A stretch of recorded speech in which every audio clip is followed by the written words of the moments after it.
Hey, what's up, you guys? Today is day 2 of the Building in Public series. Today we have a couple of website updates. I turned on the camera a little bit late, and so there was a bit of this morning that you guys missed out on. I did onboard the new sales setter that I said I would. He had a lot of really good ideas around our scripting, as well as which technology we're going to be using just to keep track of things, the power dialer, and a few other tidbits. So in today's video, what we're really going to be going over, this first item that you can see going on in the background, this is a website named Learn Code Talk, and we were doing a website update. It appeared that the login sequence was not fully functional, and so what I needed to do was to go in there and start testing out logging in, logging out, logging in, until I knew for sure that the system was sending out test emails and verification emails. It was confirmed that the system was not sending test confirmation emails or the regular ones. So we sent in an update to Tutor LMS to make sure that got handled promptly. Moving on, we had a couple of logo updates for some new web designs that are coming down the pipeline. And then I got to the communication needed behind that.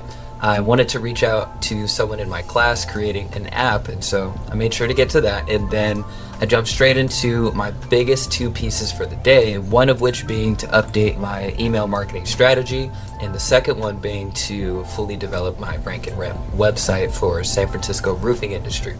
And so this first part that you see is me dialing in 2 different angles for the email AI platform that I'm using called Instantly. The first angle is a copywriting framework called PAS. The P stands for problem, the A stands for agitate, and the S stands for solution. And so I was able to dial in 4 variations for the first touch email, 2 variations for the second touch email, 2 variations for the third, and then 2 variations for the fourth. It's a 4 email sequence that goes out to a couple thousand people a month, and so we wanted to start testing with a rinse and repeat messaging strategy that was looked over by a few of my coaches. And so for the second angle for the email strategy, what we wanted to do was the angle for I did something special.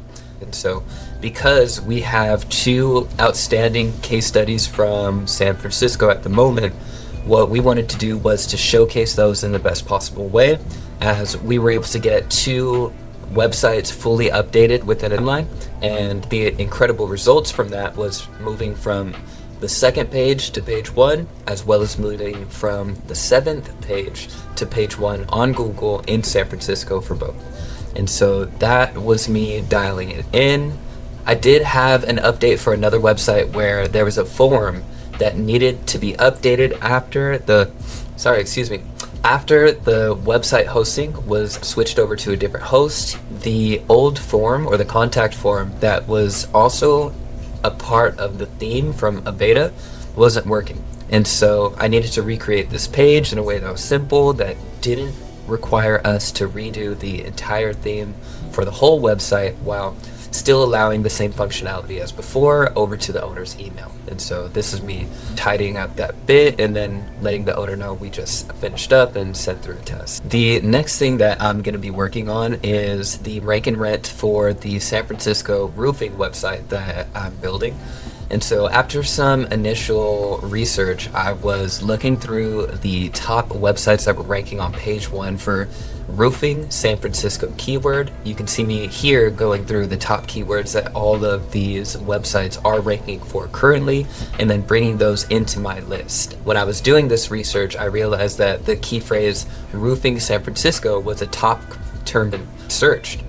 And so I purchased that domain so that way I had an exact match phrase, and then recreated a logo to match. And so this is me dialing that in, getting a few more bits of the slogan that I wanted specifically with some sort of guarantee behind it, and then bringing that into Photoshop, removing the background, resizing them, compressing the images with EU Image Optimizer, and then going off and looking for some stock photos and videos for the website.